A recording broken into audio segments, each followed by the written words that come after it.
Goeiedag en welkom by Brood Gesels. Ek het 'n stukkie gesien op Telegram wat deur 'n persoon met die naam van Rian Turk geskryf is en ek het dit vertaal want dit spreek so in ons situasie in. So kom ons praat gou 'n bietjie.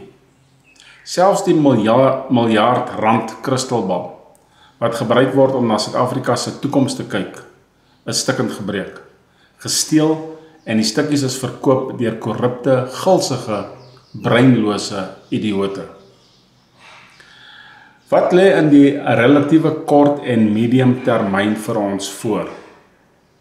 Een ding is seker, daar kan nie op die bliksems wat dit gebreek het staat gemaak word om dit reg te maak nie. Voordat sommige van julle op julle gesamentlike, hoë, deursigtige perde spring, wys my groot vet vinger nie in die rigting van die ANC en sy bondgenote nie. Dit is egter duidelik 'n goeie plek om te begin.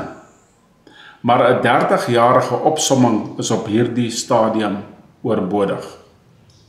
Ek gee nie om dat dit uitwys van sekere groepe ernstige angs kan veroorsaak en die behoefte om 'n veilige ruimte te vind om dit te skree nie. Dit is my opinie, so maak daarmee wat julle wil. Ek kan vir julle sê, dit is nie net Rian se opinie nie, dit is ons opinie ook. Die meerderheid van die denkende bevolking weet dat die ANC steeds aan 'n baas verantwoording doen. Ons weet wie die baas is. Hulle is intellektueel onbekwaam om enigiets meer ingewikkeld as 'n pad te bestuur. Selfs dan het ek my bedenkinge. Hulle is bloot die sigbare simptoom van 'n diep gewortelde siekte, naamlik diegene wat die mag agter die skerms hanteer en diegene agter hulle ensovoorts. Hierdie is 'n elite ketting, mense. Die hoofprobleem wat 'n ommekeer in Suid-Afrika se lotgevalle in die wiele ry, is die politieke partye. Hulle befondsers en diegene wat hul wil en agenda aan swaksienende idioote met hulle keermerke op stembriewe oplê. Die ouens wat stem. Hierdie mense is spesiale tipe idioote. Hulle kan onmoontlik met die taak vertrou word om reg te maak wat hulle gebreek het. Enige politieke party wat steun en befondsing ontvang van enige persoon of organisasie of GPO verwant aan die volgende, het geen reg om skynheilig voor ons landgenote te staan en te beweer dat hulle 'n oplossing vir 'n beter toekoms inhou nie. Julle is almal 'n klomp leenaars. Die Wêreldekonomiese Fonds, Soros, Rothschild, Obama, Clinton, Oppenheimer, die VN, die Wêreldgesondheidsorganisasie ensovoorts. Ek is seker julle kry die prentjie. Ek wil die geleentheid gebruik maak om nie die DA as oppositie te bedank nie. Enige oppositie wat sy sout werd was, sou lank gelede die ineenstorting van die ANC bewerkstellig het. In plaas daarvan laat en sê hulle goedkeuring aan BEE en al sy forme, BGO, Bella, inperkings, meer as 150 stuks rasse wetgewing, korrupsie, plundering en die lys gaan aan.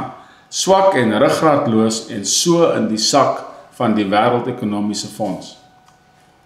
Aan die ander kant het ons die Cape Exit referendumparty wat al bes probeer om hul gepubliseerde uitsteeksel hier rond te swaai. Nuusflits, julle is deel van dieselfde septiese riool van politiek. Wanneer jy daarop aandring om volgens die grootseuns se reëls te speel, maak dit van jou 'n speler in dieselfde speletjie. So 'n mooi poging, maar nee dankie. Soos ek al baie sê, politiek is net 'n game, dis net 'n speletjie. In plaas daarvan om te kla, te kerm en te kla oor die status quo, soos elke tweede podcaster doen sonder om 'n oplossing te bied, rig ek die vraag, wat is die alternatief? Dit is duidelik, die reënboognasie is 'n glorieryke mislukking en daar is geen wit, swart of bruin in die reënboog nie. En diegene, die alfabet terroriste, julle weet wie hulle is, wat die reënboog as hulle eie embleem opneem, wel die meeste van hulle weet nie of hulle 'n seun, 'n meisie of 'n flippend broodrooster is nie.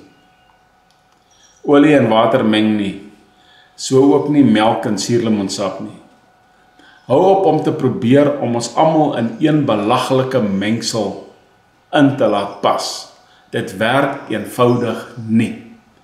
Balkaniseer, kantoniseer en laat die streke hulle self organiseer in autonome gebiede met geen politikus nie, slegs verkose bekwame mense wat in 'n bestuursposisie is vir die vooruitgang van hulle streek en nie daar vir selfverryking en ego-streeling nie. Dit is waarvoor die federale alliansie veg. Dan kan ons dalk tot wederwysige samewerking en vooruitgang oorgaan en 'n toekoms hê om na uit te sien. Daar is nie 'n mystieke, ethereese wese wat die werk gaan doen nie. Daar is wel boereleiers wat opstaan om die werk te doen. Sluit aan by ons en kom ons maak reg wat krom is en ons kry hierdie wa deur die drif. Mooi dag vir julle verder.